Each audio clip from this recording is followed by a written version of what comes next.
ሞንጀሪኖ ምን እያሉ ነው? ካልተመቸን ትግራይን ይዘን እንሄዳለን። ሁኔታ ከሌለ ግን ይሄ በአንቀጽ 39 በህገ መንግስታችን በግልጽ የተቀመጠ ነገር ነው።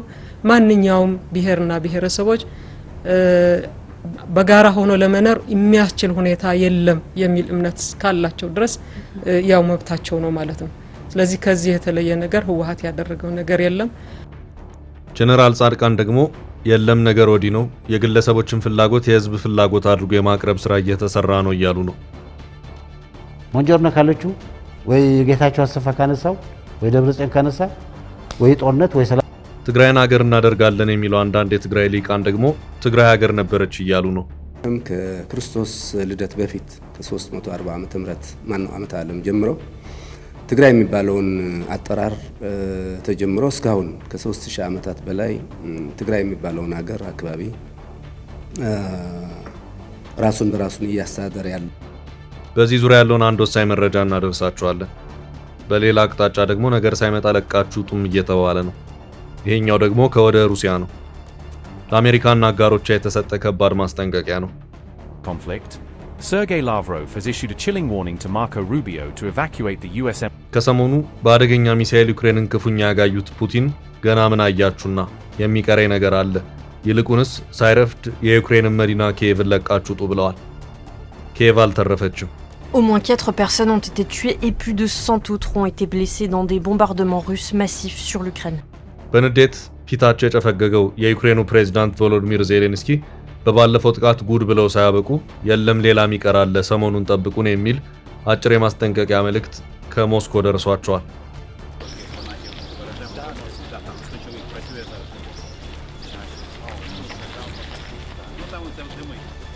በዚህ ዙሪያ የምናደርሳችሁ ወሳኝ መረጃ አለ።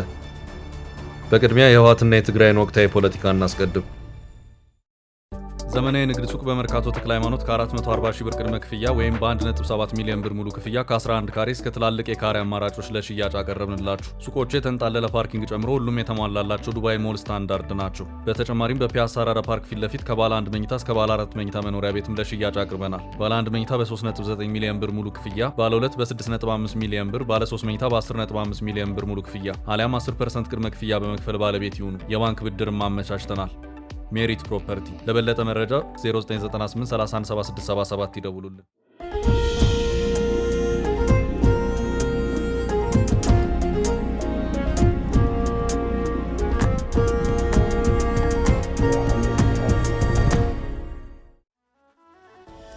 የህወሓት ፖለቲከኞች ግራ ተጋብተዋል።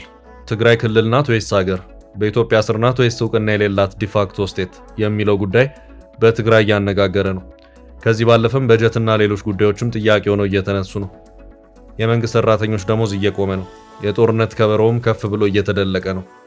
ትግራይን በእጅ አስገብቻለሁ ያለው ህወሓት ከዚያስ በሚለው ጉዳይ ግራ አጋቢ ሆኗል። ታሪክ እንደሚናገረው ድንገት ከመሬት ተነስቶ ሀገር መሆን አይቻልም። ሀገርነት ብዙ ጣጣ አለው። በአዋጅ ሀገር የሆነ ግዛት የለም። ይህንን የሚያሳይ ታሪክም የለም። አሁን በትግራይ ህዝብ ስም በትግራይ ውስጥ ውሳኔ እየሰጡ ያሉት 3-4 ሰዎች ብቻ መሆናቸውም እየተነገረ ነው። እነዚህ ሰዎች ትግራይ እንዲናት እንዲትሁን በማለት የሚወስኑ የጣፈንታ ወሳኝ ብቸኛው የበላይ አካል ሆነዋል። ሞንጀሪኖ ካለችው ወይ ጌታቸው አሰፋ ካነሳው ወይ ደብረጽዮን ካነሳ ወይ ጦርነት ወይ ሰላም የትግራይ ሶስቱ ቁልፍ ሰዎች ደብረጽዮን ገብረ ሚካኤል፣ ፈትለወርቅ ገብረ እግዚአብሔርና ጌታቸው አሰፋ የሚወስኗቸው ውሳኔዎች ከላይ ወደ ታች ይፈሳሉ። እነዚህ ውሳኔዎች የህዝብ አቋም ተደርገው ይነገራሉ። ፈትለወርቅ ገብረ እግዚአብሔር ወይም ሞንጀሪኖ መገንጠል ህገ መንግስታዊ መብታችን ነው፣ አልተመቸም ብለን ካሰብን እናደርገዋለን፣ ህወሓትም ከዚህ የተለየ ነገርን አላደረገም እያሉ ነው። ይቺ ቆየች ያለች ቃለ ምልልስ ያሁንም የህወሓት አካሄድ በግልጽ የምታሳይ ሆናለች። ሁኔታ ከሌለ ግን ይሄ በአንቀጽ 39 በህገ መንግስታችን በግልጽ የተቀመጠ ነገር ነው። ማንኛውም ብሔርና ብሔረሰቦች በጋራ ሆኖ ለመኖር የሚያስችል ሁኔታ የለም የሚል እምነት ካላቸው ድረስ ያው መብታቸው ነው ማለት ነው። ስለዚህ ከዚህ የተለየ ነገር ህወሓት ያደረገው ነገር የለም። ካላዩ አሰፋ የተባሉ አንድ የትግራይ ሊቅ ከሰሞኑ ብቅ ብለው ሰፋ ያለውን ኤርትራን ጭምር አካቶ እስከ ህንድ ውቅያኖስ የሚዘልቀውን የአክሱም ስልጣኔን ጠበብ አድርገው አዲስ ትርክትን በመፍጠር ትግራይ ሀገር ነበረች የሚል ይዘት ያለውን መልእክት ሲያስተላልፉም ተሰምተዋል። ከክርስቶስ ልደት በፊት ከ340 ዓመተ ዓለም ጀምሮ ትግራይ የሚባለውን አጠራር ተጀምሮ እስካሁን ከ3000 ዓመታት በላይ ትግራይ የሚባለውን ሀገር አካባቢ ራሱን በራሱን እያስተዳደረ ያለ በትግራይ ዙሪያ ያለውን ዕለታዊ መረጃ ካጋራናችሁ አሁን ደግሞ እጅግ አደገኛ ጥቃት እየመጣ ነው ወደ ተባለለት የሩሲያ ምድር አንቀጥቅጥ ጥቃትና የጥቃት ማስጠንቀቂያ እንወሰዳችሁ። የባሰው እየመጣ ነው ለቃችሁ ውጡ ተብሏል። ለመሆኑ ከባስም በላይ ባሳለ እንደ እያስባለ ነው። Au moins 4 personnes ont été tuées et plus de 100 autres ont été blessées dans des bombardements russes massifs sur l'Ukraine. ቀጭኑን ትዕዛዝ ያስተላለፈው አካልም አዋል ሌላም የስቃይና የመከራን ጥግ እናሳያቸዋለን። ለማንኛውም በዚህ ጉዳይ የማይመለከታቸው አካላት በኋላ ላይ እዚሁ የባሰው የስቃይ ጥግ አካል ተደረግን ብላችሁ ክሳችሁን እንዳታሰሙ ሳይረፍድ በጊዜ ጨርቄን ማቄን ሳትሉ አካባቢውን ለቃችሁ እንድትወጡ ማሳሰብ እንወዳለን ሲል አስታውቋል። የትዕዛዝ የወጣው ከሞስኮ ክሬምሊን ነው። Americans ordered to leave Kiev immediately. A chilling warning from Russia now reaching Donald Trump. Moscow has advised all foreign nationals to leave the Ukrainian capital as it will be targeting military locations including command centers, air bases and defense industry facilities. ትዕዛዙን ይፋ እንዲያደርጉ የተነገራቸው ደግሞ የሩሲያ ውጭ ጉዳይ ሚኒስትር ሰርጌይ ላቭሮቭ ናቸው። እሳቸው መልእክታቸውን በተለይም ለአሜሪካና አውሮፓ በማድረስ በክሬምሊን በኩል የተሰጣቸውን ኃላፊነት ተወጥተዋል። ላቭሮቭ ለአሜሪካዎቻቸው ማርኮ ሩቢዮ ስልክ በመደወል የዩክሬን መዲና ኪየቭ ላይ የምንወስደው ወታደራዊ እርምጃ ከምን ጊዜውም በላይ በእጅጉ የከፋ በመሆኑ ዲፕሎማቶቻችሁን ከከተማው አስወጡ ሲሉ አስታውቀዋል። Conflict. Sergei Lavrov has issued a chilling warning to Marco Rubio to evacuate the US ለመንግስታቱ በስልክና ኢሜል የማስታወቁ ተግባር ማስጠንቀቂያ ያዘልም ነው። ይሄው ተመሳሳይ መልእክት በኢሜል ለአውሮፓውያኑም ጭምር እንዲደርስ የተደረገ ሲሆን እንደ ፍራንስ 24 ዘገባ ከሆነ አውሮፓውያኑ ይህንኑ የሩሲያን ጥብቅ ማስጠንቀቂያ አጣጥለውታል። ይሄ ከባድ ማስጠንቀቂያ እንዲተላለፍ ያደረጉት በእርግጥም ያሉትን እያደረጉ ያሉት ፕሬዝዳንት ቭላዲሚር ፑቲን ናቸው። ለዚሁ ከባድ ለቃችሁ ውጡ ማስጠንቀቂያ አሜሪካ ምን አይነት ምላሽ ሰጠች የሚለውን ጉዳይ በተመለከተ እስካሁን ባለው ሁኔታ ይህ ነው ሊባል የሚችል የተብራራ መረጃ የለም። ፑቲን ተቆጥተዋል። ዩክሬን ሞስኮ የቤተ መንግስታቸው ክሬምሊን ጥግ ላይ በድሮን ሰራዊት ሰማዩን በመውረር በአንድ ቀን የፈጸመችው የሰዓታት መጠነ ሰፊ ጥቃት በአሁኑ ሰዓት ፑቲንን አራስ ነብር አድርጓቸዋል። እድሜ ለኢራን ጦርነት በሚል በነዳጅ ሽያጭ ገበያቸው ከተተኳሽ ጀምሮ የጦር መሳሪያ ምርቶቻቸውን አጠናክረው የቀጠሉት ፑቲን በአሁኑ ሰዓት ያለማንም ከልካይ ዩክሬንን የሲኦል ጥግ አድርገዋታል። የዩክሬኑ ፕሬዝዳንት ቮሎዲሚር ዜሌንስኪ ዛሬ ደግሞ ሩሲያ በዚህ ያህል ድሮን እና በዚህ ያህል ሚሳይሎች ስትደበድበን አደረች ከማለት ውጪ ምንም ሊያደርጉ አልቻሉ። Детально з військовими розвідками СБУ, МЗС обговорили, що зараз відбувається на напрямку Білорусько-Брянська область. አሁን ባለው ሁኔታ ዩክሬን ከኪሎዋ በላይ ከሆነ አንድ ቦክሰኛ ጋር ሪንግ ውስጥ ገብታ እንድትቧቀስ የተፈረደባት ከኪሎ በታች የሆነ ቦክሰኛን መስላለች። ዩክሬን ከዚህም በተጨማሪ ከሪንግ ውጭ ባሉ ደጋፊዎች ብዛት ተጋጣሚዋን ለማሸነፍ የምትታጣር ምስኪን ቦክሰኛም ትመስላለች። የዩክሬን ደጋፊ ነን በሚል አይዞሽ በርቺ በማለት የጦር መሳሪያን በገፍ እያቀረቡ ዩክሬንን ከሩሲያ ጋር ሲያፋልሙ ከነበሩት ወሳኝ ተዋናያን መካከል አንዷ የሆነችው አሜሪካ ዛሬ በዚህ ጦርነት ውስጥ የለችበትም፣ እጇን አውጥታለች። ዩክሬን አውሮፓዊት ናት፣ የእሷ ጥቃት የኛም ጥቃት ነው በማለት ከጦር መሳሪያ አቅርቦት እስከ ጦር መሐንዲስነት የደረሱ ስራዎችን ሲሰራ የነበረው አውሮፓም ከግጥሚያው ሪንግ ውጭ ሆኖ ዩክሬንን በርቺ እንጂ ከማለት በደጋፊነት ከማጨብጨብ ውጭ ምንም ሊያደርጉ አልቻሉ። It was a show of solidarity from European leaders for Ukraine's president. Here too, Jared Kushner and Steve Witkoff. ምስኪኗ ዩክሬን ግን ከሰማይም ከምድርም ከባህርም ነጋጠባ በሩሲያ ድሮኖችና ሚሳኤሎች እየተቀጠቀጠች ትገኛለች። በርካታ ዘገባዎች የሚያመለክቱት አሁን ባለው ሁኔታ የዩክሬን የጨዋታ ጊዜ እንዳለቀ ነው።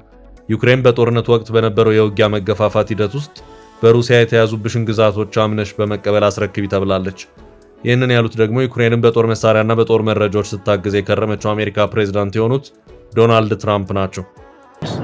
Looks like it's game over for Ukraine. US President Donald Trump is now preparing to recognize Russia's control over Crimea and other occupied Ukrainian. በዚህ መልኩ 4 ዓመታት አልፈው ነው 5ኛው ዓመት እየመጣ ነው።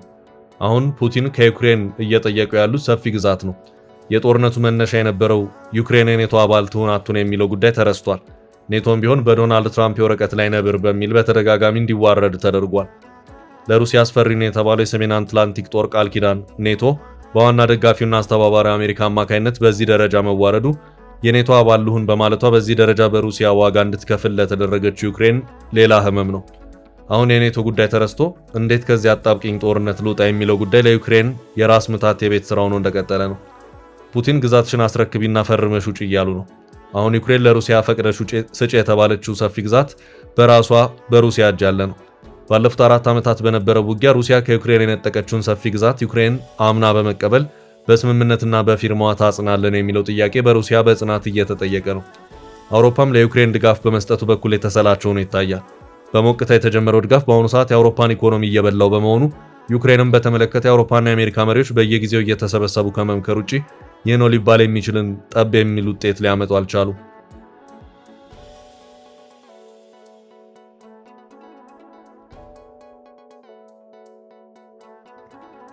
የአውሮፓ ህብረት የዛሬ 5 ወራት አካባቢ ዩክሬን በጦርነቱ እንድትበረታ ለማድረግ 150 ቢሊዮን የካናዳ ዶላርን በብድር መልኩ ለመፍቀድ የወሰነበት ሁኔታ ነበር። ይህም ቢሆን ይህ ነው ሊባል የሚችልን ውጤት አላመጣም። European Union leaders have struck a deal to loan Ukraine almost $150 billion Canadian to help it meet its military and economic needs over the next 2 years. ገንዘብ ብቻውን ወታደርና ጦር መሳሪያ ሆኖ አይዋጋ። ጦርነትን ተዋግቶ ለማሸነፍ ብዙ ነገሮች አሉ። ዩክሬን በአንድ ምሽት ብቻ የወረደባት የድሮንና የሚሳኤል ውርጅብኝ እንዲህ በቀላሉ የሚገለጽ አይደለም። የኒውክሌር አረርን እንዲሸከም ተደርጎ የተሰራውና ማንም በየትኛውም የሚሳኤል መከላከያ ሊመክተው በማይችል መልኩ የተፈበረከው ኦሬሽኒክ የሩሲያ ሚሳኤል ዩክሬንን በአንድ ምሽት ያለማንም ከልካይ አመድ ከዱቄት አድርጓታል። ይህ ሚሳኤል ከድምፅ 10 እጥፍ የፈጠነ ነው። ፑቲን ከዩክሬን ዋና ከተማ ኪየቭ ላይ በአንድ ምሽት ብቻ 600 ድሮኖች እንዲሁም 90 ሚሳኤሎች እንዲተኮስ አድርገዋል። ዩክሬን የተወሰኑት ሚሳኤሎች ተከላክዬ አከሸፍኩ ብትልም ከድምፅ 10 እጥፍ የፈጠነ ነው የተባለለት ኦሬሽኒክ ሚሳኤል ግን በፈለገው ቦታ የፈለገውን ኢላማ እየመረጠ ኪየቭና ዙሪያዋን ሲያጋይ አምሽቷል። የ600 ድሮኑ የምሽት ድራማ 600 drones, 90 missiles, and one weapon that no air defense on Earth can stop. On the morning of May 24, 2026, Russia did not attack Ukraine. It sent a message to Kiev, to Europe, and to the entire. የመጨረሻ ውጤትም ዩክሬንን ያነደደና ያወደመም ሆኗል። Were hit, including shopping centers, residential buildings, and government.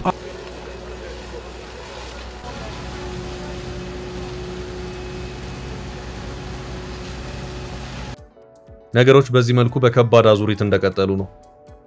ዩክሬን ያላት ብቸኛ አማራጭ ሩሲያ እግር ስር ወድቆ መማጸን ብቻ ሆኖ እየታየ ነው።